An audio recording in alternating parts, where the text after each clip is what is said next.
Record to the class. Hi, hi, hi. Welcome, everybody. Hi, Clarissa. Hi, Clarissa. No, I didn't mean to be seen. Hi, Amber and Andrea and Andrea and Ani, and you guys know who you are. We have so many questions. I'm going to get right to it. Welcome. Very glad to have you, and I thank you so much. Dr. Siebecker, are you having a good day so far? I'm having a great day. Hi, Joan. Hey. Okay, good. Yeah, wonderful day. Excellent. My day has been spectacular, which is, I've had some miracles today, guys. So just wanted to share some good news with you because I think it's nice when your friends are having a good day. That's what I think.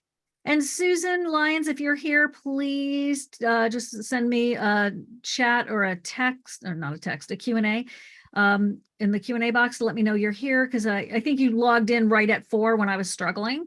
And so I just wanted to make sure we got you. And now I'm going to the questions. Clarissa, if you can chat me those questions, because I got messed up. Hold on. We have a lot, and I am going to stop talking and I'm going to get those to you. Oh, I got to find them. Here we go. Nope, that's not it. Stand by, breathe. Everybody's breathing. Oh my gosh. Oh, I just saw a question pop up from Amber asking how my SIBO is. I don't always notice when the questions pop up, but I went through one round of treatment and I expected I would need more than one. And now I'm just waiting to do my retest, because when I did my first test, to double check where I was at with my relapse. And by the way, I'm doing good. But I can't remember if I told you guys this, but just coincidentally, I had sort of like a, we always have TMI here, right? Because we're talking about SIBO, a big BM clear out, which is not usual for me. It's very unusual. I don't know why that happened. No idea. And then that can affect your test. Really, really important point. You have to wait, I'd say at least 5 days, if not more. And my schedule wouldn't allow it. So my test was falsely low. So I'm trying to wait long enough and make sure. Really, the best possible thing you can do when you have methane or constipation is go off your laxatives for 5 days, which makes everybody crazy when they do that. Right. So I'm in that process, but I'm not crazy. I'm okay. So I'm doing fine. I'm not in any, I always judge it by pain, for me, but with all those years of pain that I had, if I'm not in pain, it's fine. You know what I mean? It's just like, I might complain. I hate bloating. I hate all these other things. I hate it, but it's still a miracle after, 35 years of pain. What's so interesting is that, and this is not about me, it's about everybody here, is that I have my, I was lucky. And so here's a moment of gratitude that we can all share, that my main symptom previously was not pain. It was bloating and irregular bowel patterns. So my heart goes out to you, Allison, and anyone who has pain as their main symptom, because clearly that's worse. Right. Right. It's just worse. Having had all those symptoms. Yeah. I can hardly describe how much I hate the bloating, but it's not pain. It's so not pain. Big difference. Yeah. Big difference. Okay. Woo, we are ready. Jill, can you talk a bit more about bloating distension and why we can feel crappy and bloating after a glass of water in the morning, or if we go too long without eating during the day? I don't understand the anatomy of that. I very well understand food fermentation and hydrogen and methane release. Thanks. Jill. Okay. So for the water, this has always been such a confusing one. As I'm drinking my water, I'm just going to refer to what Dr. Pimentel, often tells us that, well, actually, we asked him, could this be right? Basically, it can stimulate reflexes within the digestive tract lower down. Basically, when anything comes in, it comes into the stomach, there are like baroreceptors that can sense stretching. And, that something has like volume and weight, something's come in there. And that then alerts lower parts of the digestive tract something's coming. So the most famous one that people with diarrhea, hate is called the gastrocolic reflex.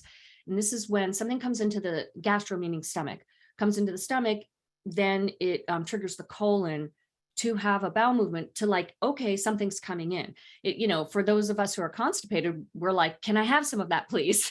but anyway, the water can trigger reflexes where basically movement starts occurring. Now, this is where I'm really referring to Dr. Pimentel.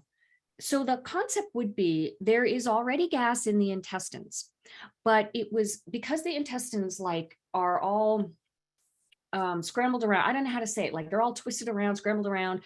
They go back and forward and all over. There could have been gas in somewhere where it was like back, and then it moves and it comes more forward, and then we get the distension. And Dr. Pimentel talks about this like those party balloons. And you remember that, Shivan, that analogy he gave us? Oh, yeah. It's like you got a balloon, but and can you describe it? You've described it really well. Well, no, he just said it's like kinks in the plumbing, and that it's just your anatomy, and that was it. I mean, it was really just it's basically like, where is the air moving in the balloon? Yeah. You can make sort of like a big dog head or something, and a small area over here. So that's about it moving. And then the one about not eating, what I would assume there is the migrating motor complex is happening, because it happens when we're fasting, and then that starts to move gas, and then the same process occurs. So it gets moved from someplace where it was in the back, and then it comes out to the front and the distension. That's the best explanation we have. But I like that Dr. Pimentel sort of validated that. He sees it in his patients. He gives us this party balloon analogy. He's one of the top motility experts, and I guess we could say bloating experts in the world. And this is what he says. So strange, but true. Gas can move, and then we can get more bloated. Does this explain belching just from the water first thing in the morning? Yeah, it could. Oh yeah, a lot of people get that. That could be air. It could be. Not always. I mean, because I just want to be careful here, because those of us with bloating, the swallowed air explanation is something that makes us crazy, because it's like, no, there's actually more gas than that. And we know that's true. It's being made by these overgrown bacteria. But there is an element of swallowed gas, swallowed air when we drink water first in the morning. It's just a common thing, but it could also be what I just described. Okay. Okay. Let's see. Will treating SIBO successfully get rid of my MCAS, from Lena? Not Lena, but Lana. I was like, is she back? No. I don't know. Okay. I'm trying to recall, because SIBO really can be a trigger for MCAS. So theoretically, yes, but I'm trying to recall what we heard from Dr. Ann Hill and Dr. Lenny Weinstock, who treat it all the time. I don't treat it as a matter of course. Okay, now, some of you might have just watched those. These are master classes that we offered this year. You might have watched us more recently and can correct me, but what I seem to recall is Dr. Hill was saying, see, I can't remember if they said if treating SIBO takes it away. What I generally recall is that Dr. Hill said she's had people get better with MCAS treatment, and Dr. Weinstock says he doesn't really see that. He sees more of the challenging cases. I'm not sure. I just basically can say theoretically, yes. I don't truly know clinically. Okay.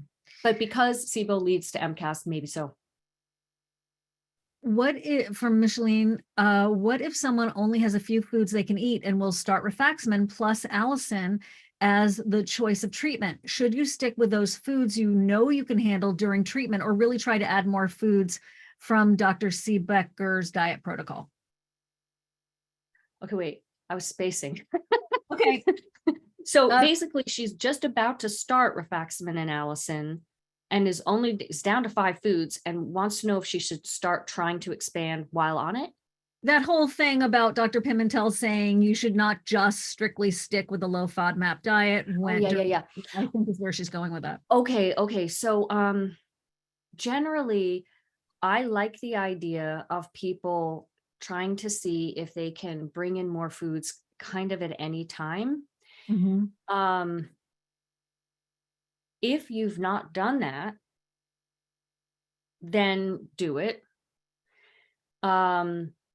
If you've done it and you really know that in your current state, you can't tolerate anything but these 5 foods, then I would wait for a little bit, and get some treatment under your belt. How long? I don't know. I think it could depend on the person, because some people start to feel better like really quickly. Other people, they don't feel better for round 2, or 3.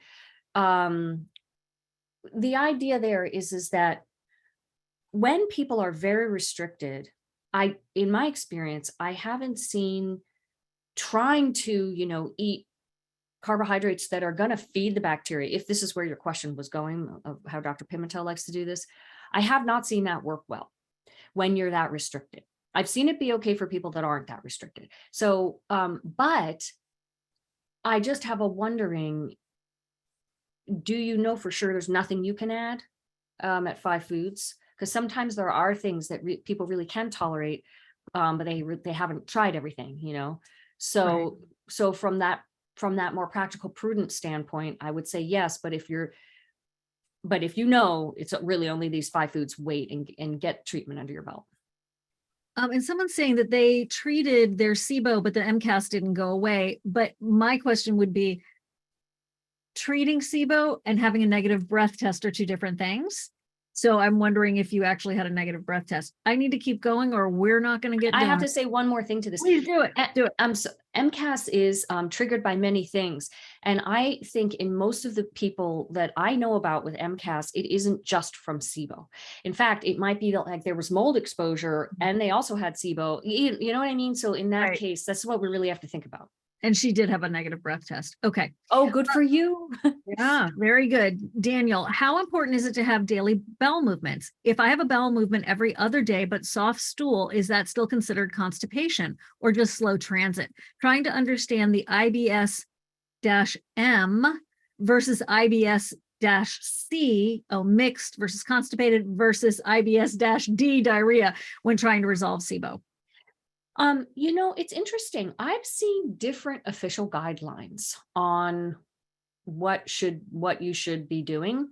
Generally, once a day is considered optimal. Could it be okay if it's every other day? I think it could. But the optimal best option for optimal human health is, every day, once a day. So I think what we would want to know here is, do you have methane positive on your breath test? Because if you do, then that is probably why it's only every other day. And it sounds like there's more behind this question, but Okay. Hold on, you guys. Kiersey, what is your favorite test for parasites and what are the best methods to kill the parasites? So that's a whole masterclass, but I know Dr. Siebecker will. Yeah, in fact, that is a whole masterclass. So that's Alana Gurovich did that for us. And also Ann Hill did it, right? Yes. Should I do a parasite cleanse prior to taking rifaximin and neomycin, or will the rifaximin and neomycin kill parasites? Okay. I am not aware that rifaximin and neomycin work on parasites, but I need to put a caveat here, because my friends who treat a lot of infections, like different types of infections, my colleagues, they always say, medicines can do more than one thing. We don't know all the different things medicines can do. However, in my experience, I don't think they're the best options. If you chose metronidazole instead of neomycin with rifaximin, you have a much better bet, because that is like standard treatment against blastocystis, which is, very common parasite, very, very common.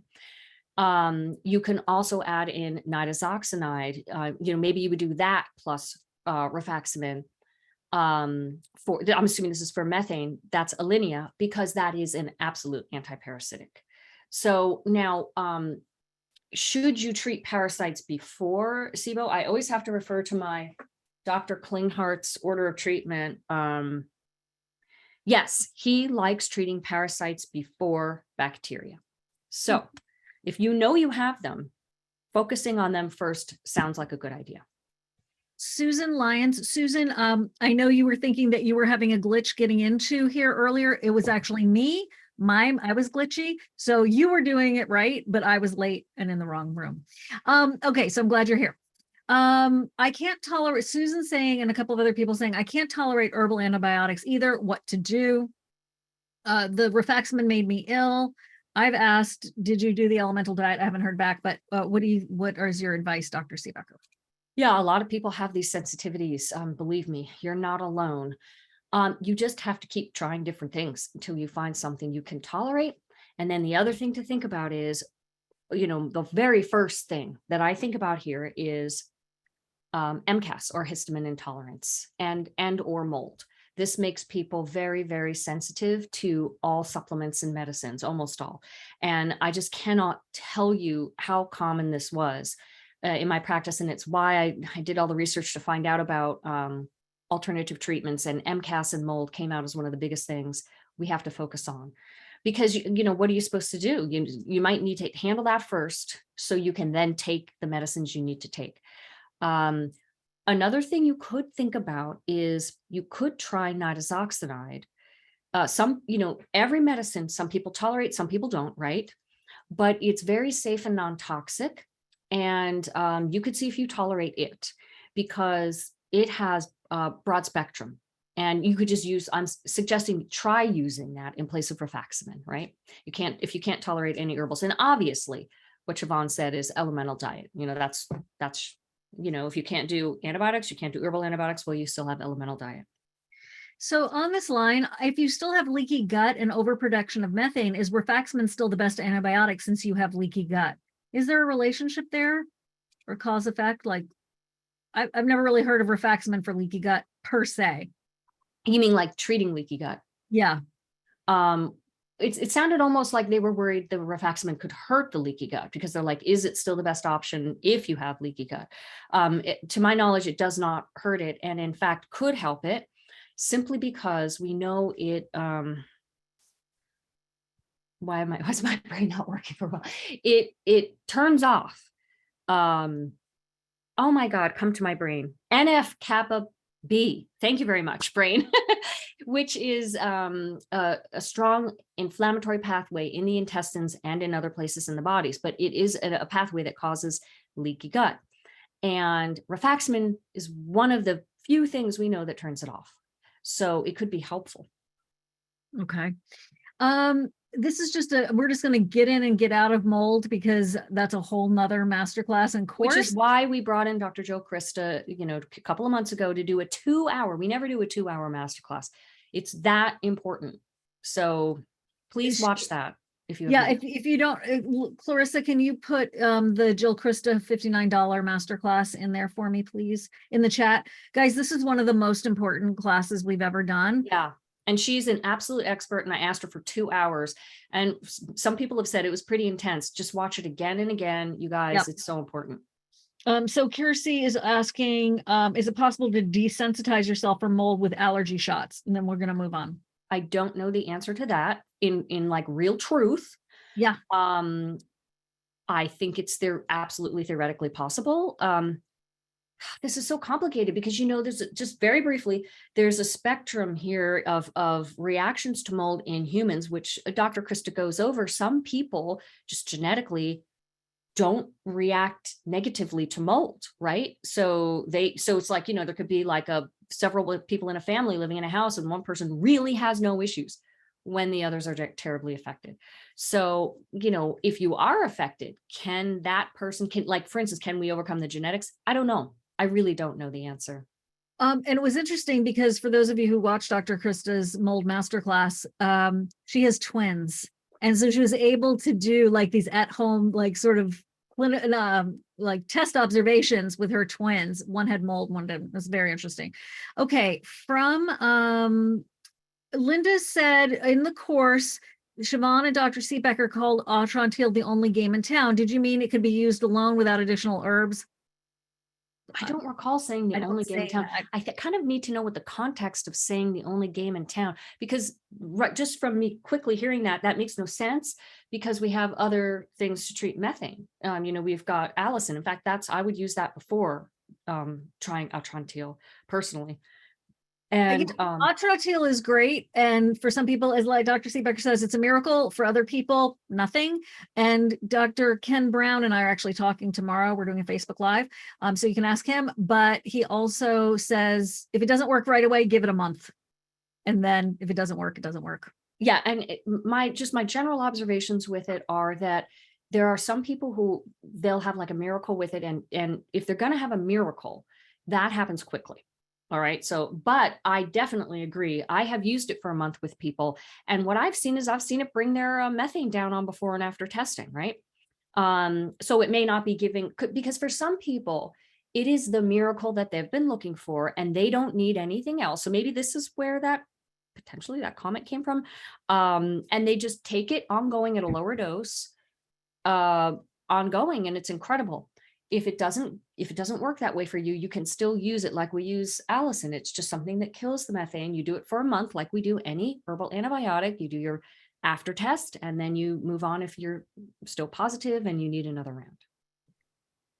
With elemental diet, what stool changes are normal, Angela? Everything. Everything. I have seen everything. I have seen diarrhea. I have seen constipation, meaning, nothing is coming out during the whole time, and normal. I've seen odd colors, odd textures. It just, everything and anything can happen. And when people are on elemental diet. So this section is about elemental diet. We'll whip through these. Diane, if the elemental diet decreases food for the gut bacteria, is it possible that intermittent fasting 16/8 or less, or prolonged fasting 36-72 hours would also benefit SIBO and EMO? Yes, I definitely think so. In fact, we've had people do, now this is intermittent fasting, but when Dr. Sandberg Lewis and I were first creating protocols and things, one of the things we always talked about was you could just do a water fast, meaning all you're doing is just taking water. They're very intense. And we finally had a colleague who had before and after tests to prove that worked, which we knew it would. How long do you need to go? I don't know. Dr. Pimentel says on elemental diet, which basically we're starving the bacteria, right? Same concept there. You need to go 10 days. So, you're talking about a 10-day water fast now, and that's not really intermittent fasting. But I just want to say that any amount of intermittent fasting is not feeding the bacteria. But, doing that as like a protocol, I don't know. You'd have to do some before and after testing. Maybe get a food marble, right? And then do some before and after testing and see what you come up with. But any time that we're not eating, this is the ultimate, horrible thing really with SIBO is that the way we can get rid of our symptoms and, presumably the SIBO is just don't eat, right? Which is not practical in most senses. So, can the elemental diet get rid of SIBO for good? Lois, the answer to that is yes. I'm just going to keep going. Okay. Just like how antibiotics and herbal antibiotics, these are all just treatments that, and you have to factor in that a third of cases are cured, so to speak, by our treatments, and 2/3 are not, because there's an ongoing underlying cause. And be sure to be doing your Prokinetic, everybody. Rafaela, I've heard Epsom salt baths are bad for SIBO, hydrogen sulfide during elemental diet. Is it okay to do them for die-off symptoms if I have hydrogen sulfide SIBO, or will it feed the bacteria? I think it's okay to do them. Now, Dr. Glenn Nye, he gave us a masterclass on his take on hydrogen sulfide SIBO. And he has a book where he discusses this, and he takes an opposite viewpoint. And he actually thinks we need sources of sulfur when we have hydrogen sulfide SIBO, but trouble is it can just aggravate symptoms. But so I'm not worried about it like interfering with your elemental diet process. I'm really not. And yes, you can do them. Okay. I tried to do the elemental diet by the fourth day of the first drink. By the fourth drink of the first day, I began vomiting for 3 hours. Does that mean I can never do the elemental diet? How awful. I'm sorry. No, I have actually seen this with many cases. It usually means you're having a reaction to something that's in the shake that you've bought. This could be the maltodextrin. It could be the type of oil. And so this is usually where we switch to homemade. That's my homemade recipes. And that, because that gives you control. And because then you can try different oils. So like, just one time try it with this oil. I mean, I've had patients who've gone through 5 oils, before, on the 6th oil is the one they found they could tolerate even more. Right. And maybe people are thinking that's too much work. The people I'm talking about have been through it all, and they're just committed to getting rid of this, and they're just going to do what they need to do. So if you're not at that point, maybe you're like, screw this. But right. but that's what I would say at that time. This is definitely something I've seen. Okay, so Kristen and Lena have very similar questions. They're like tangential. What herbs can I take with the oregano to treat both methanogens and hydrogen sulfide in the small and large intestine besides Allison? And then she has the word neem ? That's one thing. And maybe that's a separate thing, but Kristen's also saying with chronic SIBO over 30 years in challenging cases, is there a limit on how many rounds of Allimed and herbals we should do, or can we go on them over years? How much should we have between rounds? There are so many questions here. I think I need you to give me each one at a time. I know. So the very first one was basically there's methane and hydrogen sulfide overgrowth in both small and large intestine, right? Is that what I'm hearing? And Yes. that what herbs can be used besides Allison? Right. So you can use atrantil for methane, and for did she say she was already on oregano? Can I take oregano to treat both methanogens and hydrogen sulfide? I haven't seen it work that great with methanogens. There's a couple cases, in all the cases I've seen, like so rare, where that did kind of work, but no, the oregano is really more for hydrogen and hydrogen sulfide. I wish we had more options for methane herbally. We really just have Allison and atrantil at this time. So no, you're going to have to mix and match. Okay. And then over to the other person. Basically, how many times can they repeat? What were the herbs? Allimed and herbals. How many rounds can we do of them, and what's the time that we should wait between rounds? You can theoretically just to infinity do them. The issue is, will you become resistant to the action of the herbs? Clinical resistance, that's called tachyphylaxis. People think of it as antibiotic resistance, but that has to be like proven in a lab. So anyway, it's clinical resistance. And you'll know if you have that, if it's not working now, it's not bringing your gas down on retest, or, helping your symptoms. So you could just do it and until it doesn't work anymore. Now, because it's, in my experience, it's very common for people to have clinical resistance. Then what you do is you wait, you give it some time. How long? It depends on the person. The longer, the better, at least a month, if you can, and try something else in the meantime. And then how long should we wait? Was it between rounds of herbal antibiotics? Yes. Now, I wonder if this is in general or in the context of what I just answered, like if you become resistant, but I'll just answer it for generally now, because I did the other one. You only need to wait as long as it takes to, have a few days at least off of the treatment you were just on, because that's a factor that you need to see how you are without that. You need to see how you are now that you're off the treatment, because you're not always going to be on the treatment. How are you? So you need to have a few days. And then you need to repeat your test. So you only need to be off as long as being able to do those two things. Get your test back. You don't have to wait for the test results to come back to start the next treatment. But, I always wanted that information because I was using the test to help me choose the next treatment, and that you get the most specificity, the best success, and the best results when you do it that way.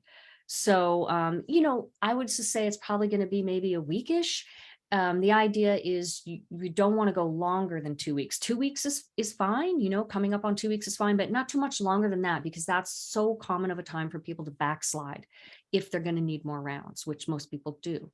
So, yeah. And I just think something that a lot of people don't give enough value to is what I just mentioned.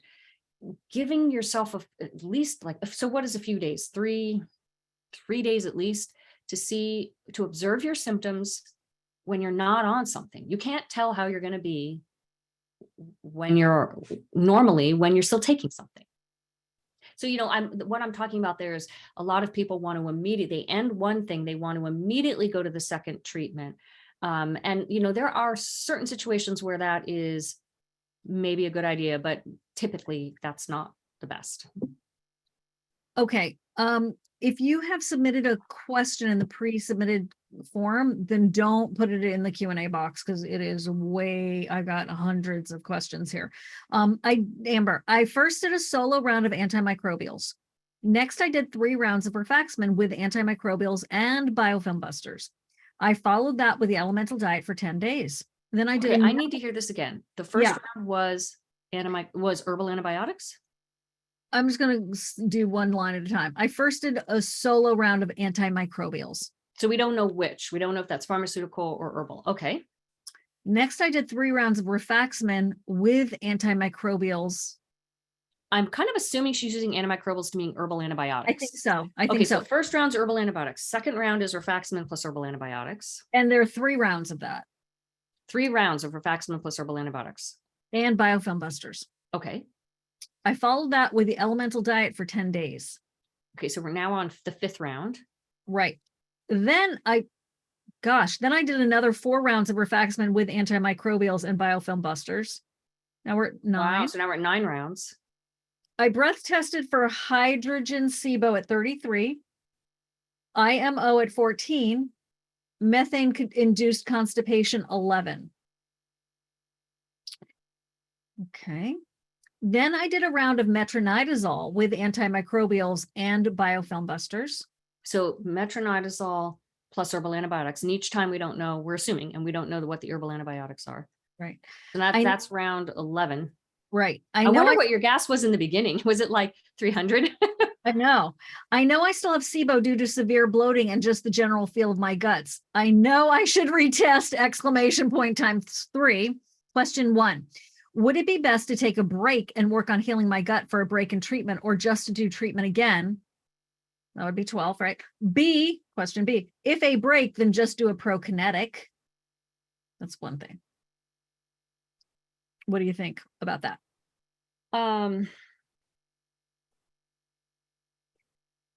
My general feeling is if you're on 11 rounds of treatment, this is not the time to mess around with guessing.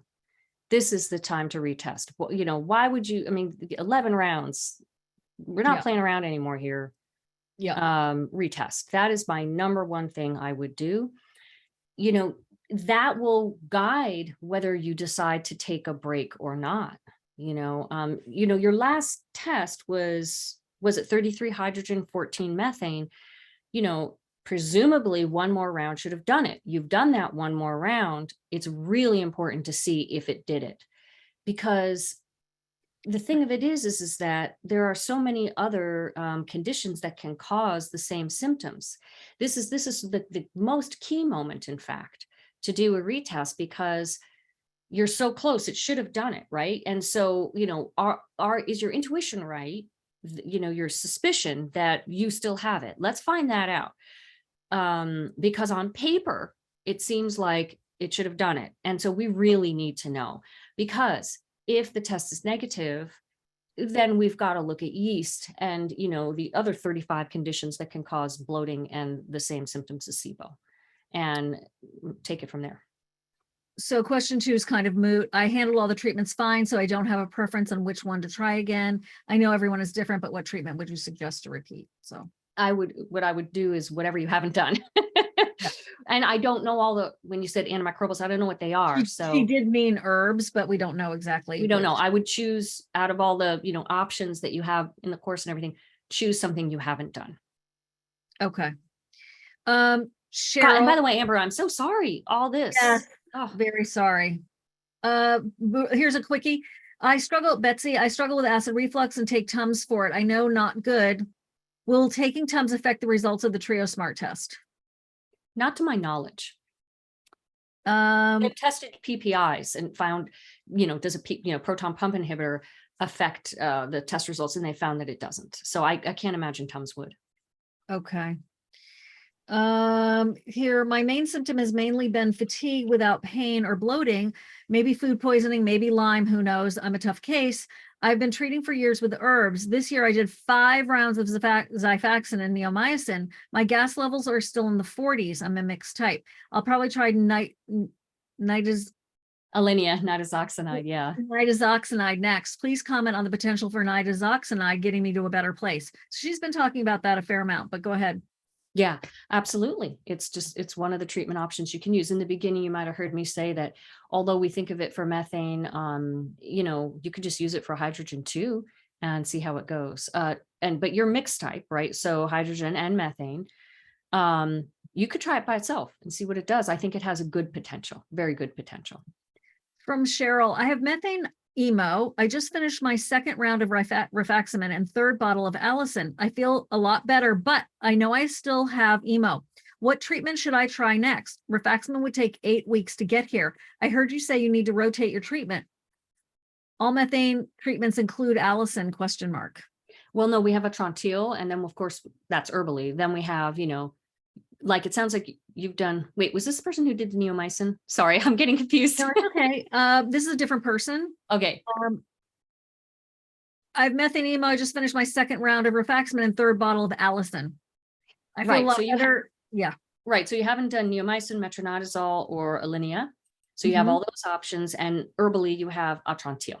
So good idea to go. And, if you're waiting for rifaximin to come, then, you just combine the Atrantil. You can do it by itself, but you can combine it with berberine or oregano or neem. With the rifaximin? Atrantil, because you're waiting for rifaximin to come. Yeah. Got it. So, those are our hydrogen herbs, oregano, berberine, or neem. And you choose one of those and go with Atrantil, or you can just try Atrantil by itself. But I would probably do the combo if you have both hydrogen and methane. Okay. Joan, I have hydrogen methane SIBO that is still with me after 2 rounds of pharmaceutical antibiotics, Xifaxan, neomycin, nystatin in combo, and 2 rounds of herbals. I had C. diff in 2012 after 3 rounds of IV vancomycin to treat meningitis. And I heard Dr. Siebecker state that prescription antibiotics, except maybe Xifaxan, weren't recommended for patients who had C. diff. Can she please say a bit more so that I can talk to my doctor? Yeah. This is just being prudent because C. diff is caused by antibiotics, right? That's what it is. It's antibiotic associated diarrhea infection. Just very briefly, just for everyone's knowledge, what happens is you take antibiotics and they kill some things, but they don't kill everything. They don't kill everything. And Clostridium difficile is not killed by many antibiotics. It's normally in our microbiome. And so then it has the opportunity to now overgrow because its neighbors have been killed. And then when it overgrows, it's an infection. It's called an opportunistic infection. When it's at normal levels, it's fine. So antibiotics are generally off the table once you've had C. diff. But, there are exceptions, and it's really a matter of like an art working with your doctor. So it sounds like you did a whole bunch of, if I just heard this right, antibiotics, after you'd had C. diff, you didn't get C. diff again. So it seems like it's okay. Rifaximin, like I mentioned, can be used to treat C. diff. There is like 1 case report in PubMed of rifaximin causing C. diff, but there's many reports of it being used to treat C. diff, right? So it's an art here. We're just trying to be able to not give you C. diff again, right? But as a blanket statement, antibiotics are typically not used in someone who's had C. diff, but you've used them and been okay. Okay. Danielle, this has got to be fast. How long can die-off last when taking an herbal antimicrobial such as Atrantil? I just want to think about it with Atrantil. Just a sec. Take your time.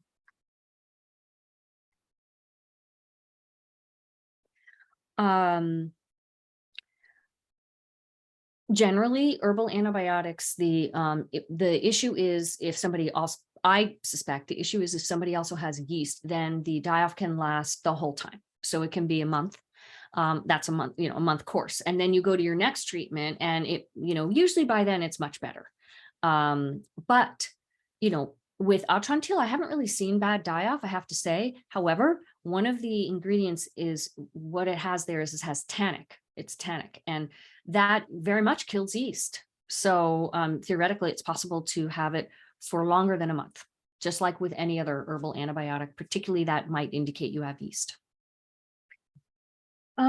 I just want to say, Vicky, you're thinking about doing the elemental diet, but couldn't find the ingredients in the area I live, place to order. So maybe you were trying to do the homemade, but the those are online. You order them online from Jomar Labs. That's in the recipe, my homemade recipe.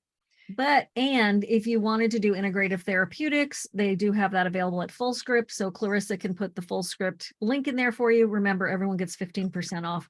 Not just a Physicians Elemental Diet. They have several brands. And if you go into Fullscript, you go into like Dr. Siebecker's favorites. There's like, it's up at the top somewhere. You'll see a category for Elemental Diet, and I've got all the brands in there. So for herbals, Becky, I recently started a new round of herbal antibiotics after testing at 56 for hydrogen at 90 minutes and 12 for methane. My baseline for hydrogen was 10 and methane was 6. I started with Neem and Allimax Pro per your recommended doses. Prior to treatment, my symptoms were 50% not that bad, rare burping, rare bloating. Now, when I ingest the Allimax Pro, I burp aggressively for an hour or more. Ugh. I know. It seems my SIBO symptoms are much worse while on treatment. Yeah, I've been there. I've been on it since classic. Ugh. Do I continue with Allimax? Prior treatments, by the way, were Neem and Atrantil, did not produce these side effects, and berberine was very incompatible with my intestines. Allimax Pro, that's what she's on, right? Allimax Pro is a really intense killer.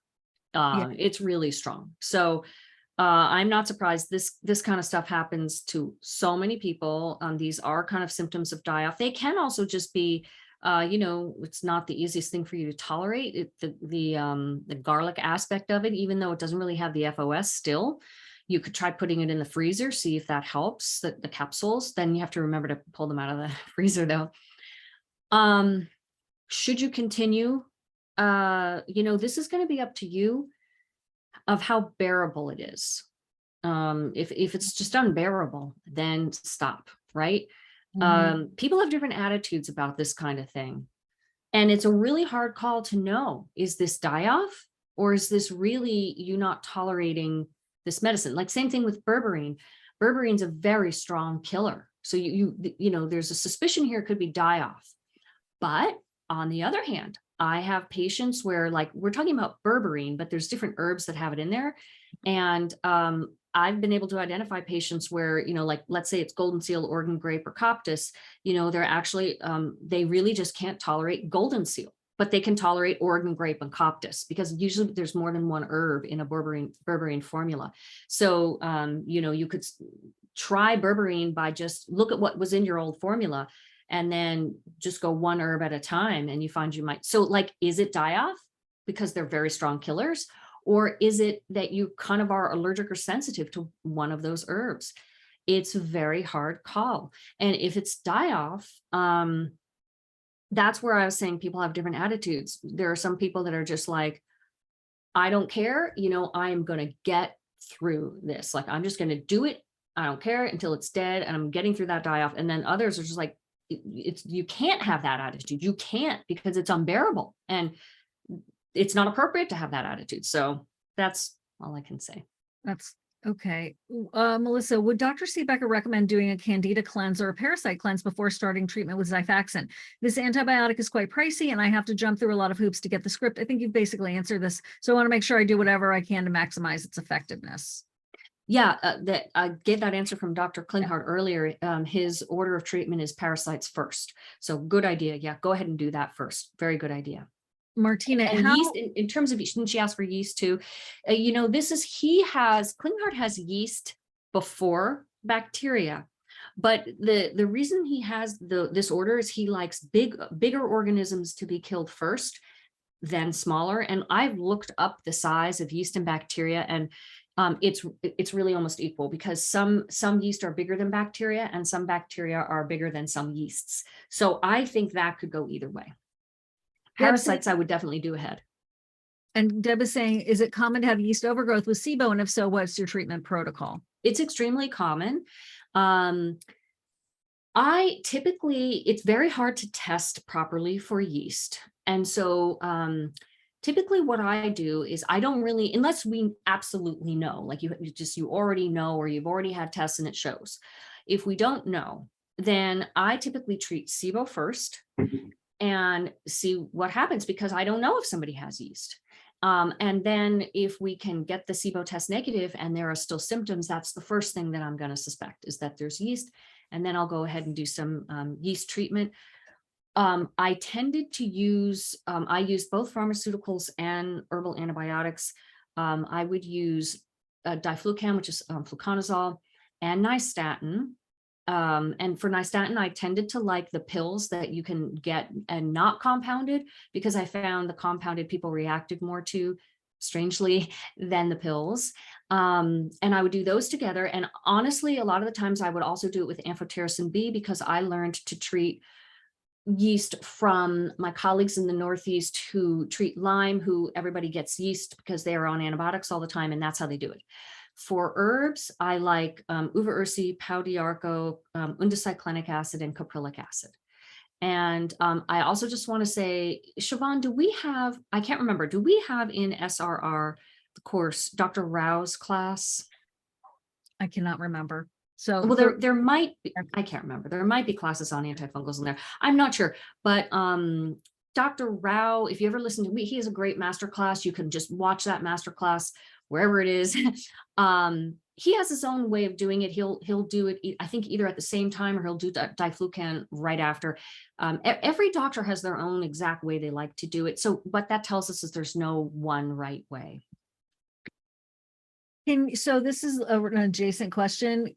She just talked about SIFO, Len. What gases does it produce and what herbals are successful? She just talked about that. I just wanted to mention that and confirm with you, Dr. Siebecker, it doesn't really produce a gas. I think it produces carbon dioxide. And actually there's, you guys, I'm pulling this out of the back of my brain, like, so don't quote me on this. Some articles I read where, Saccharomyces can, oh God, this is in the back of my brain, in the way basement, can produce a gas that it's either hydrogen or like hydrogen sulfide or so. I can't remember, you guys. I'd have to go to my file and look up the study. Bottom line is you're not going to get a test result on a SIBO breath test for Candida. Yeah, no, unfortunately, no, you can't use that. No. Martina, how is it possible that the fiber partially hydrolyzed guar gum, PHGG, to not cause problems when it also passes through the small intestine, just like all other fiber? If you see me looking down, it's my cat, sorry. I'm aware that guar is partially hydrolyzed, but still it is fiber. So it could feed SIBO bacteria just like monosaccharides, which are also very small. Such a good question, because this has baffled my mind the whole time it's been out there in the studies. It's so interesting because, you know, there are studies that show that it can actually bring methane down. You know, I don't know what the mechanism is here. Is it binding it? You know, fiber's an adsorbent like charcoal. We know it can adsorb liquid, right? So is it adsorbing methane? What's happening?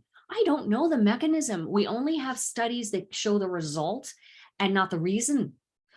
But you are absolutely correct that it could trigger symptoms. And so many people, on the other hand, tolerate it. So what the recommendation is if you're going to try this fiber or any other fiber, like some people can tolerate flaxseed. You know, the people who can tolerate these things generally don't have really severe SIBO, very active, or they've undergone treatment or whatever.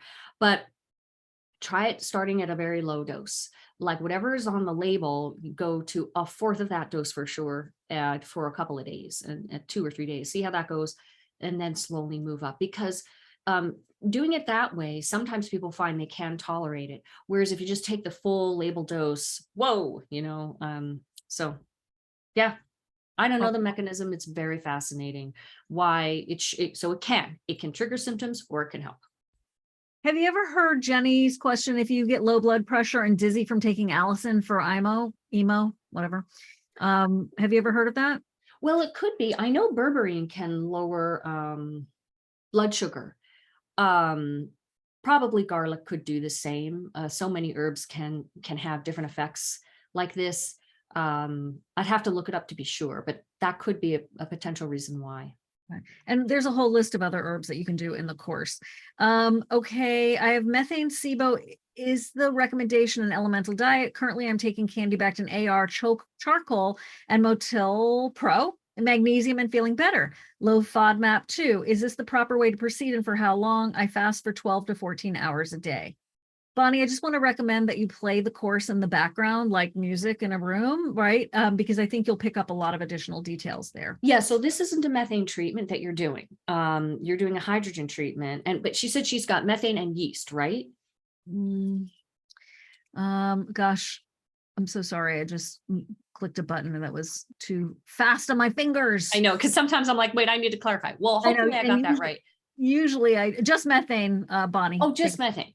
Yeah, the Candibactin AR is just it's oregano and I can't remember, thyme and something else. But basically you don't have Allison or atrantil, right? So herbally, those are what you need for methane. And you'll, like Shivan saying, you'll find that right in the course. I've got the charts and everything for you exactly listed with what are our methane treatments and such.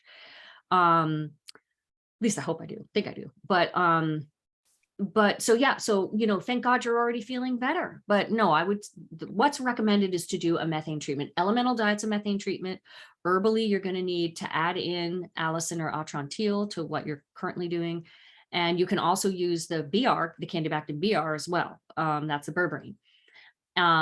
Or, you know, you've got your pharmaceutical antibiotic options for methane. You know, rifaximin, neomycin, rifaximin, metronidazole, rifaximin, nitazoxanide. The nitazoxanide is not in your course because that's a newer recommendation based on studies. Okay. From Izzy, my latest SIBO test before rifaximin treatment for hydrogen SIBO came back showing a flat line at 13 at 3 hours. My practitioner says it must be Wait a second. What was 13? Flat line. But what's the 13? I'm going to read the whole thing. My latest SIBO test before rifaximin treatment for hydrogen SIBO came back showing a flat line, 13 at 3 hours.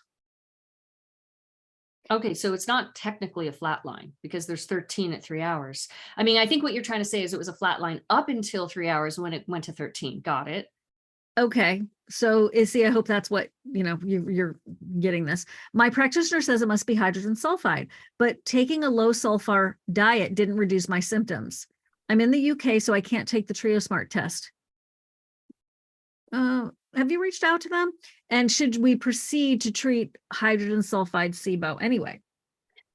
So I'm not surprised that the low sulfur diet didn't help you because that's really, it doesn't always help everybody. You know, my general feeling about it is only use it, try it. And if it helps, great. And if it doesn't help, don't stay on it because it's just way more restrictions than you need if it's not symptomatically helping you. So I could see why your practitioner thinks, well, maybe there's hydrogen sulfide because it was, you know, flat. One thing I wonder is there constipation?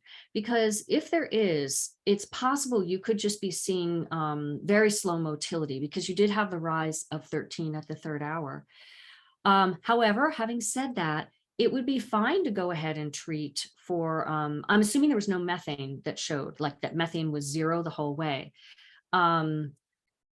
But whatever you do, it would be fine to just, like, for instance, use that bismethyl product from, you know, Dr. Paula Anderson, why am I forgetting the brand? Priority One. Advanced biofilm. Get that in the UK. I'm not sure. Yeah. Can people in the UK order on my full script? I don't know. No. Sorry. Okay. Because it's in full script. But anyway, that would be a fine product. You know what? A colleague of mine, by the way, everyone, I'm going to have to spend some time looking this, which I haven't, just told me that product used to be like, basically they've reduced the potency. So now what was 1 capsule is now 2 capsules.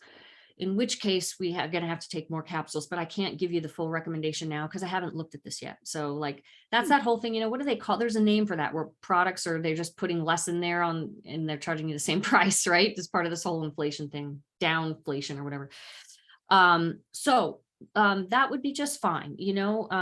Like you said, you can't do Trio Smart, like basically whatever else showed, like if methane showed, which maybe it sounds like it didn't, do whatever treatment you're doing and then add in something for hydrogen sulfide. If you're going to do rifaximin, that treats it. If you're doing herbs, then that's where I'd add in the bismuth, or you could do high dose oregano, which that will work on hydrogen and that'll work on hydrogen sulfide. When you say high dose oregano, Dr. Siebecker, what is high dose to you? That should be right in your course, but it's, we use the product ADP. Right. And it's 3 pills. ADP is by Biotics, I believe. It's a dry tablet oregano, not oil in a gel cap. And it's 3 pills 3 times a day. So that's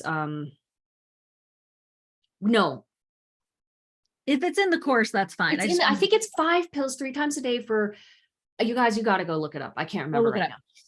I just wanted to clarify that high dose oregano is the ADP product that she's talking about. That's why with a very, I'm pretty sure it's 15 pills a day for like the first 10 days or something. And then 9 pills a day for the next going, and you finish that out for a month, like for 3 weeks. So you'll find it in there. It's in the course. It's not just taking your regular oregano oil and like pounding those. It is that specific ADP. Yeah. I just wanted to clarify that. Andrea, if you're having daily bowel movements, does that mean your MMC is working well?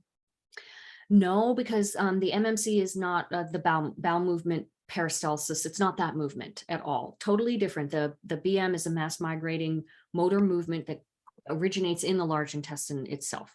The migrating motor complex, it originates in the stomach and the small intestine and only travels through to the bottom of the small intestine. So 2 totally different motilities. So no, it doesn't.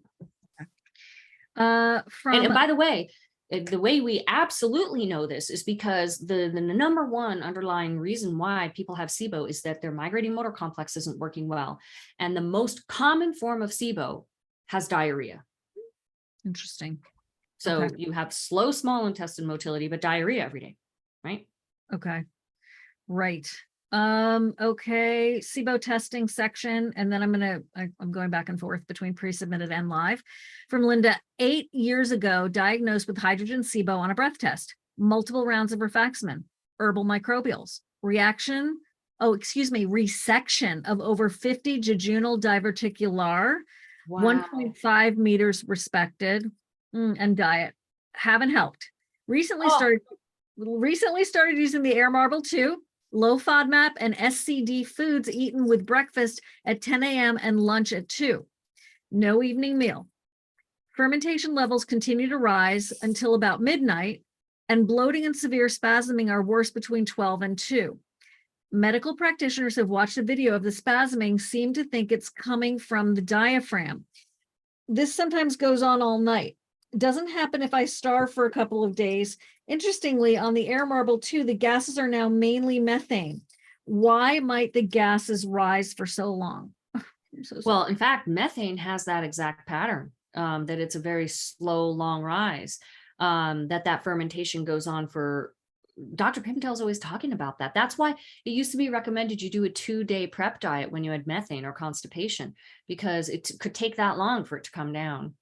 The other thing I think about here is 2 other things, is that methane gas in studies creates a backward upward motion of motility.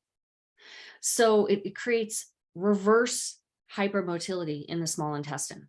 So it's interesting that the diaphragm is spasming, right? Because like that methane gas is a gasotransmitter. It means it's neurologically active on the nerves there in the small intestine and large intestine.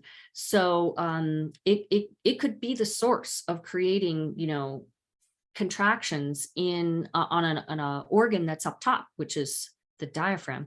The second thing I think about there is potentially trying peppermint oil. I don't know if you watched my recent webinar, but I was talking about that. We've got that listed in the course underneath pain because it's an antispasmodic. It's a smooth muscle relaxant. So you could try it as a peppermint tea, strong peppermint tea or tincture, or you can do it as enteric-coated peppermint oil pills. And I would fiddle around with that, try different forms and see if that doesn't help. And then lastly, boy, I'd love to see you get methane treatment for the methane SIBO, right? Or emo. Get in there with some things that get those bacteria killed, and let's see what happens. Again, now, I mean, I know you've already done stuff, but it's like, there's more to do. And, in this situation, if it didn't help at all, you just got to keep going down the list of every single methane treatment that there is, and just keep going. Changing it up a little bit, Lauren, how does root cause affect treatment when cause cannot be changed? For example, immune deficiencies, heavy antibiotic use, food poisoning, etc. Wait, how does root cause affect Treatment? Treatment of SIBO? Yeah. When the underlying cause can't be cured. Changed. Right.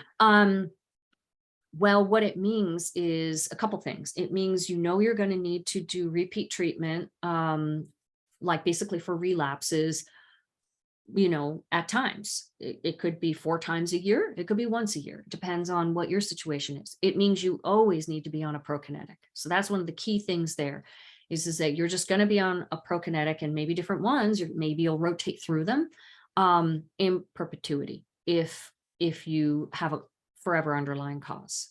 So those are some of the things that I think about right away.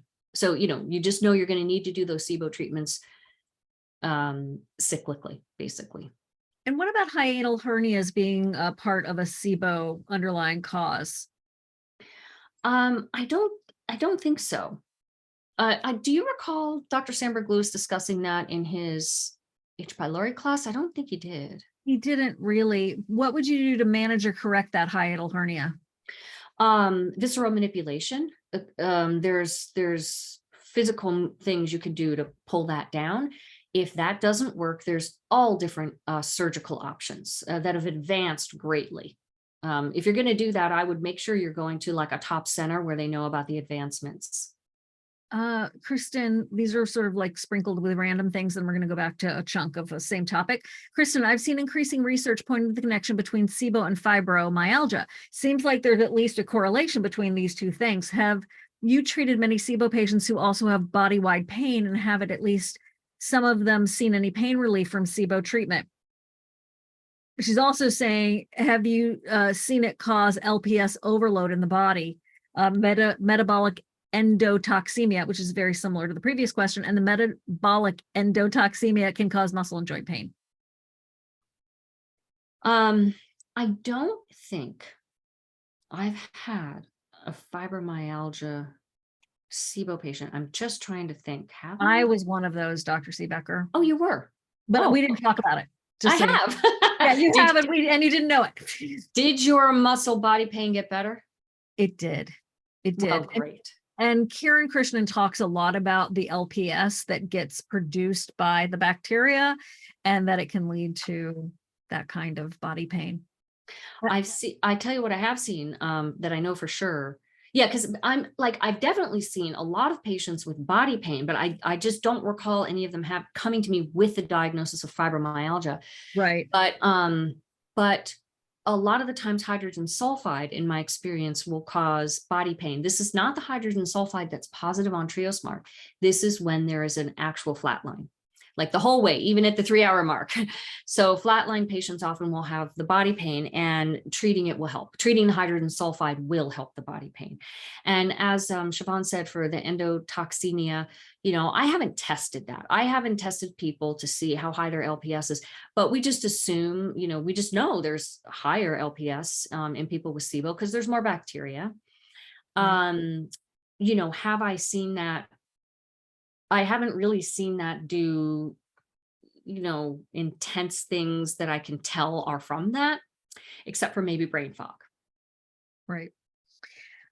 Sue, what do you know about bile acid diarrhea and how to test to determine if it is the cause of IBS-D like symptoms? My understanding is that the tests that are used are not in the US commercially. Now that might have changed over the last couple years, but when I last was knowledgeable on this, I haven't checked recently, those were in research only in our country. So I don't know if that's changed. So that would mean it would be a diagnosis done in other ways, like probably with empiric treatment of bile acid sequestrants. But the problem is there, those always stop diarrhea anyway. They're binders. So yeah, I'm sorry, I'm not more knowledgeable on. I don't treat it. So You know who did a masterclass for us is Dr. Salt. And we don't talk about him that much, but it's not because we don't love him, because we do. So that's right. you can find that way back in the library. Yeah, that's right. I brought him in. He's an excellent You experience. bring in the best people, Dr. S. You do. Top gastroenterologist, and he did speak on that. Yeah. So Lois, I have low iron. How can I take an iron supplement without enforcing biofilms or encouraging them, I think maybe, and making SIBO worse? The type is methane and hydrogen. Well, you could try it and see, do you get worse? Do your tests get worse? Are you having trouble? You could just try it. There's other options as well. I mean, this is just orally, right? There's other options. There's apparently topical iron. I haven't looked too much into that. And then there's infusions, which are done, like a IV. And I think both Shivan and I have received those. Yes, we have. Fantastic. They like are fantastic. I do not have good DNA. I love my DNA, don't get me wrong, but I have very oxidative stress in my body.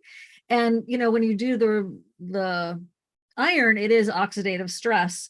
And I had a hair shedding event, Dr. Siebecker, which I didn't talk to you about, because I was so private, I was so horrified, but literally like my hair went bananas, gone. I was just like, oh, it was terrible. Oh, it lasted about 3 weeks. Are you saying this was from an iron infusion? Well, I could not figure out why I had it. So I was doing a lot of research. One of the suspicious things or suspected things is it is correlating with allegedly, blah, blah, blah, an oxidative stress exposure. So I don't know if it was from the iron infusion or not. I definitely needed the iron. And of course, hair loss, one of the problems with that is that you don't have enough iron. So it's a whole cluster. But Shivan, did you feel better though when you got, because I thought you and I had spoken that you thought that they were just amazing. You thought it made you feel I have had amazing results with them and definitely felt better. And then I had this weird thing. So I don't know. That's what I thought. I mean, I think iron infusions are amazing. They've advanced as well. And I'm not talking about your case, but they use certain types that are, very tolerable.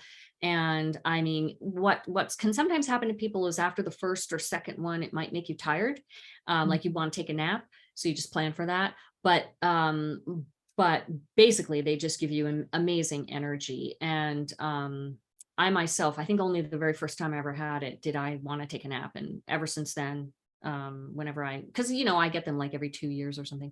So despite Shivan's story, don't be too afraid. No, I'm a fan of them. I just wanted to mention that one thing. And also sometimes they give you Benadryl beforehand to make sure you're not having an allergic reaction. That'll definitely make you take a nap. And then also look into the topical. Apparently there's like a cream or a gel that you can use. And also I am not convinced that just taking the pills will cause a problem in your SIBO. I'm really not.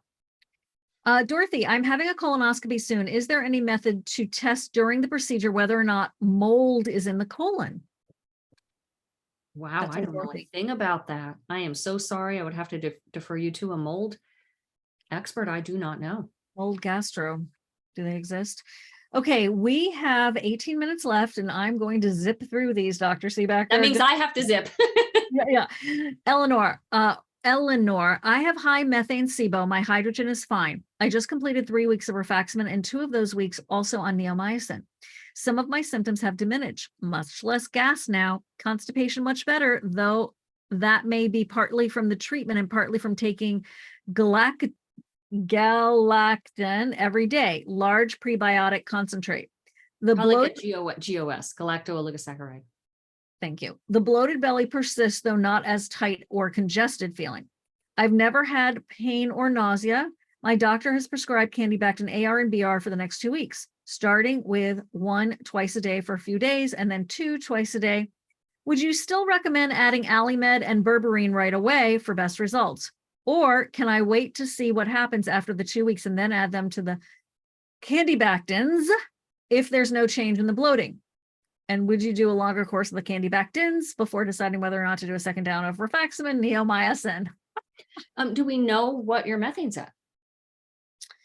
She does not say. Because that would make all the decisioning. That would just give us all that's why we retest, is because then we know exactly, we have the answers to all these questions. Right. So if you're not going to retest and get your methane number, I just don't see, the only reason I would see, by the way, she didn't just do Alimed, right? Or Allison, it was, because sorry, it's all blending together, pharmaceuticals. That's okay. That's okay. Much good. She just finished 3 weeks of rifaximin and 2 of those weeks also on neomycin. Right. Okay. So you haven't just done Allison. I just don't see, the only reason I could see to not add the Allison when you know you were positive for methane and not for hydrogen is for financial reasons. So I just, you have methane, you should do a methane treatment. Why keep the methane out of the treatment? I see no reason for that at all. The methane treatment, like just put the Allison in there.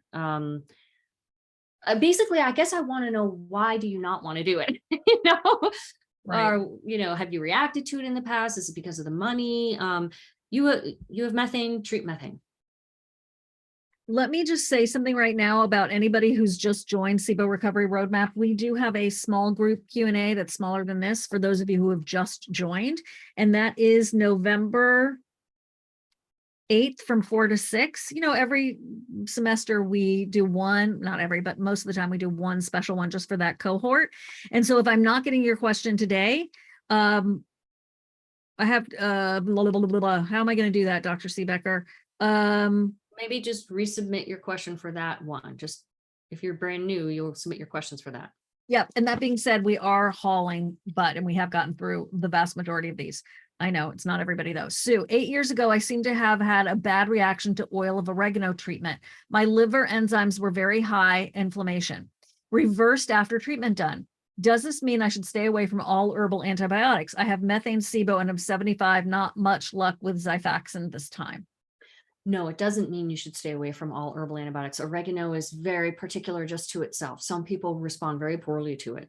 Other people, it's the only thing that works for them, right? But I'm not surprised. It's caustic, a bit caustic, although not everyone reacts that way. No, you can feel absolutely fine. So if you're going to treat your methane now, you can do berberine or neem plus Allison or atrantil. Lily, what dosage do you recommend for a child who's 5 years old for berberine complex and atrantil? Usually we go at least half dose. It depends on their weight. If they're, you take like average adult weight and then you look at their weight. If they're a fourth of adult weight, then you go to the fourth of adult dosing generally. By the way, I believe I have the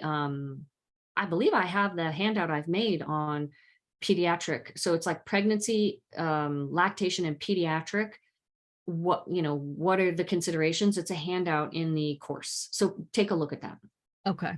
And then for Nadine, for a 6-year-old with high SIBO methane of over 120, would you use Allison and neem to treat? Have tried atrantil and biofilm disruptors and it got worse from 79 to 123.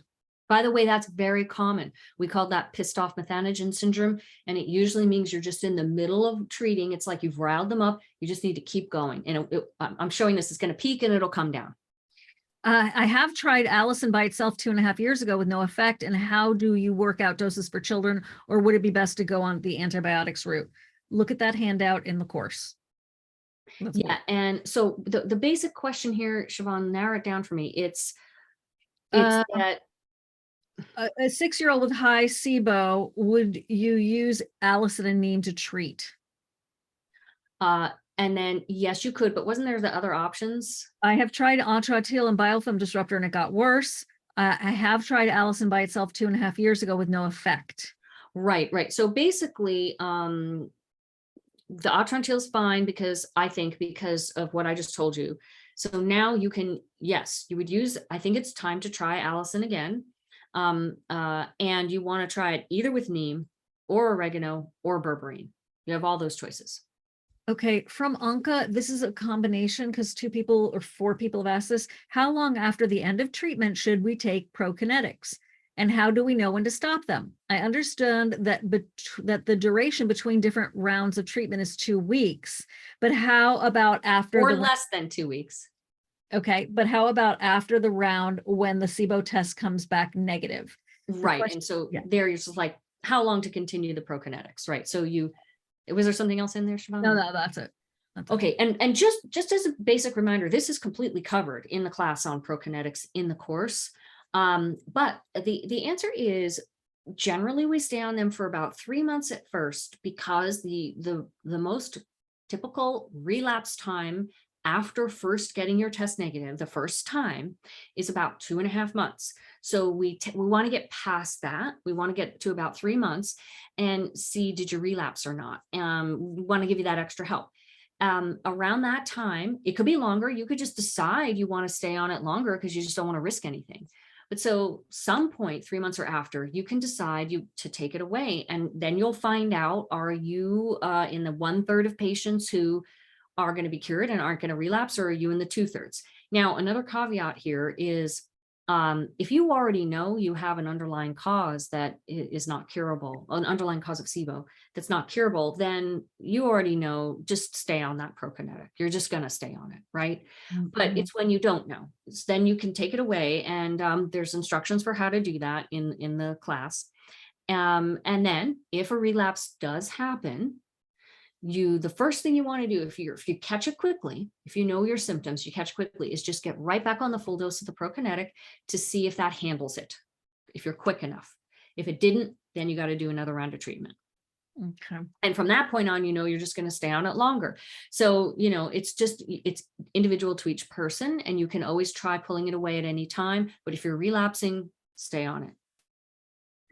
Okay. Andrea, my 12-year-old daughter will be starting her second round of Xifaxan treatment soon. She poops twice daily and recently had a gastric emptying study that is normal. Would you recommend a prokinetic after her second round of Xifaxan? Could her MMC still not be running smoothly or turned on brightly all the way? I'm confused about this, given she poops daily and has normal gastric emptying. Right. So we did discuss this earlier about the different motilities, and the stomach, small intestine, and large intestine can all have different motilities. So your question was answered previously in the other answers. But the new piece here is the gastric emptying. Yeah, the stomach can have its own different motility of rate of motility, even from the small intestine, because even though the MMC can start in the stomach, there's another version of the MMC that can start just in the small intestine. So you can still have a slow small intestine MMC, even if the stomach emptying is normal. Okay. So the answer is yes, because of everything I just said to the answer I gave just before this. Keep her on it for 3 months, and then you can take her off once her test goes negative. Bonnie, you are in the SIBO Recovery Roadmap course Q&A. So yes, we are talking, every time we say the course, we are talking about the SIBO Recovery Roadmap course. And there you go. Okay, Anne, she's got a bunch of questions about out there treatments, and we have a Next Steps in Treating Tough SIBO Masterclass Summit, happens to be coming up in November, and this is where all of those other out there treatments, when the typical, everything we've been talking about in the SIBO and Recovery Roadmap course doesn't work, so you want to watch for that. Okay, Melissa, after listening to Dr. Siebecker's masterclass and Q&A that discussed diet options during treatment, I'm still not sure how to determine what is the best diet to follow during treatment with Xifaxan. To feed the bad bugs or to starve the bad bugs? Has she seen more success in one approach than the other? And would it guarantee success to immediately follow the Xifaxan treatment with elemental diet? So 2 very different questions there. For the first one, it was not my strategy. So Dr. Pimentel had one strategy, we had another. So it was not our strategy to try and feed the SIBO when someone was undergoing antibiotic treatment. And so you have to understand, Dr. Pimentel primarily just used a 2-week antibiotic treatment. So if you're using herbal antibiotics, I don't recommend it. If you're using elemental diet, the point is mute. So for pharmaceutical antibiotics, I didn't do it Dr. Pimentel's way. So we only did it our way, which was to keep people on a low fermentation diet, a SIBO diet, and we had great success. So that is what I would recommend. Okay. Now, second question was, should she immediately follow elemental diet after? That is not my general recommendation, because it all depends on the gas. The most specific, best way to treat is retest, find out where the gas is after you do the first round, and then what do you need next? And then you can move on to another treatment if you see it's called for. If you're trying to save money, well, of course you can always get the food marble, and then with the price of one test, you can keep retesting. That's the whole point of it, right?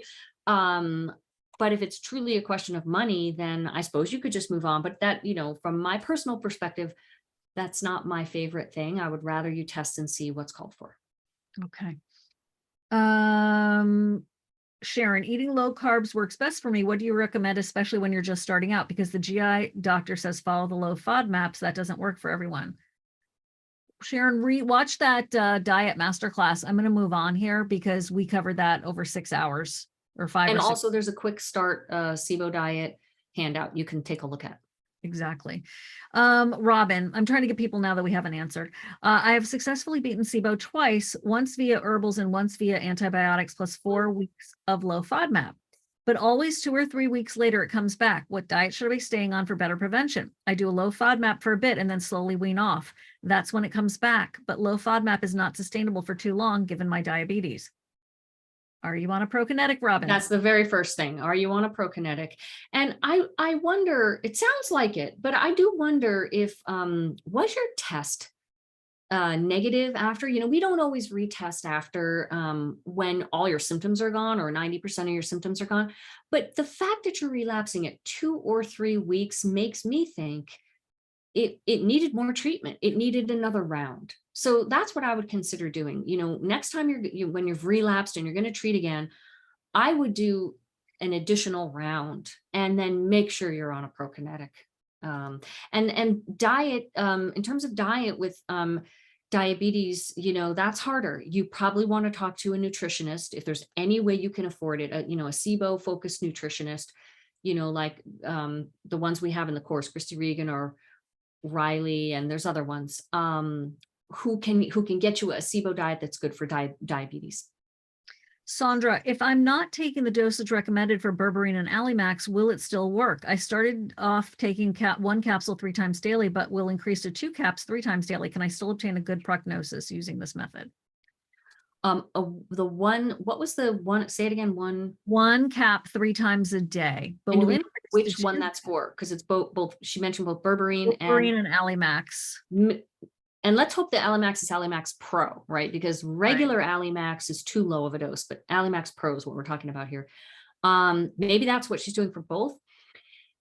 The dose really does matter. You can get a good prognosis. It's just going to probably take a little longer for both of them. If you could at least get to half the dose that is generally recommended or more, you can still get a good prognosis. I just think it's going to take longer. Okay. The reason I'm saying this is because there are so many cases of people that I saw that came in that didn't have successful resolution of symptoms or successful treatment because they were on too low of a dose. It was like a classic missing piece. Is then we would just put them on the same treatment again, now with the right dose, and now we would get results. Okay. So, but sometimes you have to ramp up. So just give it more time. Okay. Holly, I did your course about 5 years ago and have been following your protocol. My doctor recently changed me to using rifaximin alone, and it just has not worked like usual. So it sounds like you're a methane patient. Right. I decided not to do, she doesn't say, let me keep going here. I decided not to do the diet as well so that it could be one reason. However, this feels different, like I'm not responding to treatment at all. It has been a decade of treatments with your protocols in the past few years or so. Can you advise what to continue with herbs? I've been on berberine, but I'm unsure how much or how long to take it. It's in the course. It is time to try other herbal treatment routines. There are others ones listed in the course. I think my doctors have both given up on me. One just wants to use magnesium oxide as a treatment. When nothing else, she says SIBO is just constipation. Wrong. Oh, and I don't know how long to continue the precalipride. I thought it might be forever. That may be. Yeah, it very well may be for you. So yeah, so I want you to just go back into the course onto the antibiotic or to the herbal antibiotic one class, and you'll see all your options. And you can just choose from there. You'll see the dosages, and the length is always a month at least, you know, a month or maybe 6 weeks, depending upon how high your gas is. Definitely your methane, I can hear, because you've got the constipation. Dr. Siebecker, we have 1 minute. And by the way, the magnesium oxide, I know you went, that's great, but you know, for symptomatic control, but we want to get your bacteria to continue to be true. And also, has anyone looked into your underlying cause? Do we know what it is? I mean, obviously you're a chronic patient. It would be chronic SIBO patient. It'd be really great if someone could figure out what your underlying cause is. Did you ever have a IBS smart test to find out, is it food poisoning? That'd be the first thing that I'd do. Because then what if you have an underlying cause that could be treated? I don't know, I'm making this up. What if it's Lyme? What, you know, like just so. Exactly. Okay, it's 5:30. Do I need to let you go right this second? I'll do one more. Okay, Lena. Also, I'm on precalipride 4 milligrams for small intestine motility and also constipation, since it has a lax effect at this dose, laxative. That's Can right. long-term use of this dose for the laxative effect create dependence on, like the long-term use of stimulant laxatives like Senna? Okay, good news. New studies have shown that have debunked that, believe it or not, about stimulant laxatives. Precalipride, I don't know. I have not seen a study on it, but I am not concerned about it at this time, and you need it. So yeah. Okay. FYI, every precalipride brand and generic formulation I've researched, unfortunately, has titanium dioxide, which is now banned in Europe. yeah. Okay. I asked Pimentel about the long-term use of bismuth at the low dose we use, and he had a case of toxicity, so advises against it. However, it wasn't at the low dose. Okay. There you go. Lastly, you said like extending the trio to 3 hours to assess the large intestine. What are the cutoffs you use for each gas to indicate a problem? Since of course there'll be more bacteria there normally. That's only for hydrogen, right? So for hydrogen, we're assessing to the 2 hour mark. But for methane, we go all the way to the full 3 hours, and it's 10, no matter what the bowel symptom is. It's 3 to 9 is positive if someone has constipation. And all of this is in the course, just so you know, it's in there. For hydrogen sulfide, we just use what the lab says. So, which I think is at 3 now. And they assess the whole 3 hours for hydrogen sulfide being positive, and I'm pretty sure it's at 3 now. Okay. I've got to honor your time. I got to go, you guys. I have another appointment right now. Thank you, Dr. Siebecker. That was so many questions, and excellent questions, you guys. Excellent. So don't hang up or don't leave. Bye, Dr. Siebecker. There are a couple that I can answer about like LDN and things that I have. You can answer a lot of these questions, Shivan. Okay. All right. Bye, everybody. Dr. Siebecker. Thank you. Thank you. Hi, guys. How would you know if LDN is working? So this question comes up a lot. The way you know if this is not a great answer. The way that you know if a prokinetic is working is that you don't get SIBO again. So Lena just was talking about how at a higher dose, certain prokinetics act as a laxative, but typically prokinetics do not act as a laxative. So you just know it's working because you don't relapse. Now, LDN, low dose naltrexone, is fibro people, I'm talking to you too, is something that did cure my fibromyalgia. So definitely be aware of that if you are interested in that, and you go to the ldnresearchtrust.org. It's in the course, and that should really help. They've got tons of information, including how it should be compounded and who you can get it from, including doctors that will prescribe it after you do like a teledoc medicine consult. And then someone else asked, how can you get up to a higher dose of LDN? So for me, it kept me up at night with vivid dreams. I talked to Dr. Leonard Weinstock, who's the one who originally introduced me to low dose naltrexone. He wrote part of the book, or if not the whole book, on LDN, and is a genius. And he said to try it in the morning, changed my life. So I'm a huge fan of LDN. It's not known to be the strongest prokinetic, so just keep that in mind. But it has so many other wonderful immune modulators and dopamine benefits. So I wanted to talk to you about that. And that food marble, I don't think Food Marble has been gotten back to Dr. Siebecker. I'm not even sure if she's totally reached out to them. She is still experimenting with it. And hold on, I had another set or two that I definitely could answer. That Fonda, what are your thoughts on taking Trifala as a prokinetic? I know she likes it, but it's, again, like LDN, not the strongest. So you might want to look at something stronger, and those are in the course as well. Both Fonda and Catherine and other people have had this question about the iberogast safety concerns. So Dr. Siebecker and I talk about this all the time. We talked about it recently again, and she said, go with the label. She has spent hours and hours and hours researching this. She went down the rabbit hole and came back up, but it was a very big and broad investigation that she did. And she said the best way to answer any concerns about iberogast is go with the label. So it wasn't like she had anything else to say other than go with the label. So I just wanted to mention that. And I wasn't blowing you off earlier when you were talking about the out there treatments. I know that ozone rectally has been used by SIBO patients with Dr. Ilana Gurvich.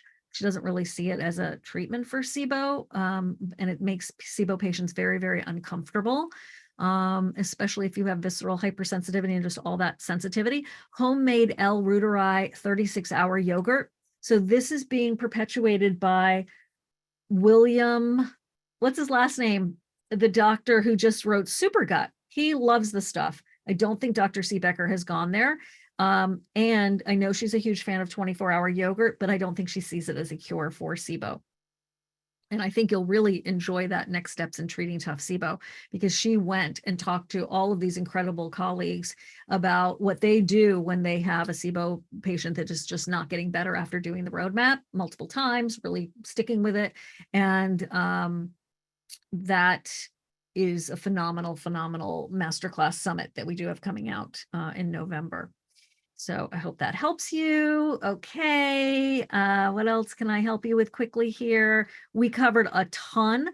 So Laurel, Vibrant America has a blood test for measuring two antibodies, anti-CDTB, IgG and IgA, and anti-vinculin, IgG and IgA. The test is called IBS Sure. Is this helpful information if you have challenges with motility and leaky gut, so gut dysbiosis and malabsorption and chronic constipation? So Laurel, Dr. Mark Pimentel is the one who created the IBS SMART test and has done a couple of different iterations of it. He is the one who created the test originally to find out if you have those antibodies to food poisoning, which would therefore mean that you had IBS C, constipation. You can go to IBS SMART test or ibssmart.com, go to Gemelli Labs online. Great explanation there about it. It is a blood test and it doesn't test for leaky gut.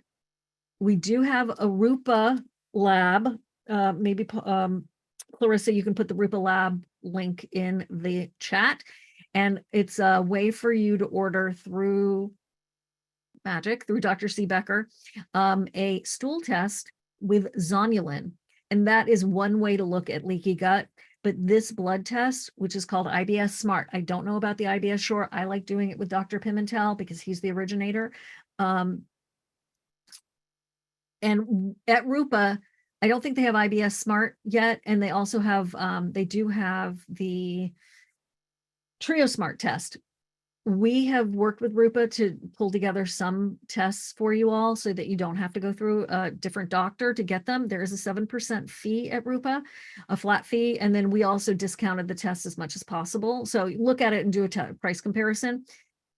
We could have done that with Trio Smart, but we were like, why don't they just go to Trio Smart and not be charged that extra 7%? And I'm not against the 7%. It's just very transparent pricing at Rupa. So hopefully that helps you. It was kind of a long answer, but hopefully that helps. Thank you, Clarissa. So you wanted to look for the stool test with zonulin if you're really interested in that leaky gut. Yeah, Bonnie, it's for motility. Triphala or Triphala is lovely. It's just not as powerful as a prokinetic. People love it, but it's just, again. Okay, yeah, Triphala is great for the gut. I do know, Amber, I'm not suggesting LDN if you have an autoimmune condition versus precalpride. They are so different. LDN happens to have a small prokinetic benefit to it. And whereas precalpride, I do both. Whereas precalpride is definitely a prokinetic and is not an immune modulator. It does not do anything for your dopamine. So they are two different horses in this race. And I put them together on my chariot and they both move me forward. So I do both and love them both very, very much. Keep in mind, I'm a natural healing girl, like big time. Sorry, it's so dark here, but I do like both. And I'm one of those people who, like Dr. Siebecker, if the pharmaceutical works better, great. If the herb works better, great. Combine them, do whatever you need to do to get better. Great. That's what I do. So just that's my own personal experience with you, with it. So that's what I wanted to say about that. Susan, I don't think she usually recommends necessarily stopping the prokinetic before the breath test. I mean, it's the laxatives that they want you to stop. And Robin, she's still experimenting with food marble. So is food marble, if it shows high, is it safe to assume the SIBO is back? No. After it is shown to be gone on a lab breath test, or can it be high periodically from certain foods? It can be high periodically from certain foods. Absolutely. I did that. We did that one. We did that one. Let's see here. Somebody was asking about hormones for their mom in the Portland, Oregon area. We love Dr. Robin Kutka. I've gone to her. My husband's gone to her. Dr. Siebecker has gone to her. And I don't know if she's doing telemedicine or not. It's Robin Kutka, and she's outside of Portland, Oregon. Okay. All righty. Whew, that was a lot. Thank you so much for being here. We love having you. If you are a new student in the newest cohort, which we just wrapped up, then we have another Q&A for you on November 6th. Is that right? November 8th, pardon me, from 4 to 6. Then the next Q&A for the entire class of anybody who's taken SIBO Recovery Roadmap is on December 5th at 2 p.m. Eastern Time. No, I think that's 12 p.m. Eastern Time. Regardless of what I'm saying now, please check in your course because it is there. All right. All righty. We covered so many questions. I literally am thrilled with how many we got done. Anka, can probiotics be taken during the periods when prokinetics are taken after between rounds of treatment? They can be. Dr. Siebecker is big time saying that you want to take your probiotics before you get that negative breath test, meaning this. Let me restate it. If you figure everything out and then you get a negative SIBO breath test, don't start a probiotic then, because she doesn't want you to mess up what you guys have figured out. She's very much, if you read it or look in the course, she's very much about you doing your own thing with probiotics because they're great for some people, they're not for others. You have to experiment. And Linda, does using mouthwash or brushing your teeth interrupt the digestion process in the same way eating something would? I'm wanting to make sure I don't do anything to break the 4 to 5 hours in between meals that allow the housekeeping waves to do their job. So it's look, when you start to smell food, you can start a saliva reaction in your mouth. So you start to think about certain food, you can start the digestive process in your mouth, in the body. And therefore, you have to think about that, right? But it's really about calories in the belly, that or in the stomach. That is what tells the migrating motor complex not to move. Therefore, it's probably fine to brush your teeth and mouthwash. it's probably fine. Okay. Kristen, is it okay to drink any other non-caloric liquids outside of water or sparkling water between meals, or do coffee and tea potentially reduce motility, especially with something like monk fruit added as to sweeten it? So Dr.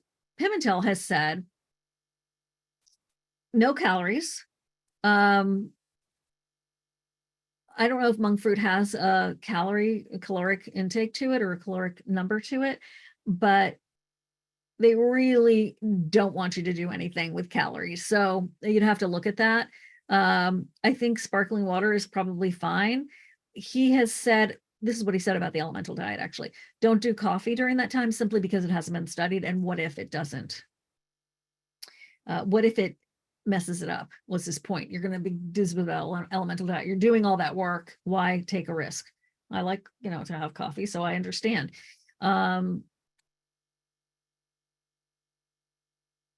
I don't know if I helped you or not, Kristen, but that's what I had to say. It's very tricky. Okay. Edelisa, all my family members have a positive SIBO test result. What is the root cause from your experience? Please look it up in the course. Food poisoning is the #1 underlying cause. Did you all have food poisoning together? That is a possibility. And if so, that could be your underlying cause. Interesting, Joan. If they did not answer my question that I sent, will they be answered in my email? Myrna, no, they will not be answered in your email. I don't see your question, Myrna. So let me go check real fast. And then I have to go to, I do not see your pre-submitted question, Myrna. Bonnie, you were told that Megaspore probiotic was okay with SIBO. Some people think it's amazing and absolutely swear by it. Other people, I think some people don't actually get enough chance, but it depends. It is a gateway probiotic, meaning that it helps other strains to do well. Keystone is a phraseology that is part of that whole idea. A lot of people love it. Some people have even had their SIBO resolved from it. Other people, no. So it's one of those experimental things. Okay, bye, Amber. Bye, everybody. Okay, thank you so much. Clarissa, here's Myrna. My estrogen results were very high. The doctor says that it is one of my main causes of having SIBO. That's interesting. Hashimoto and leaky gut.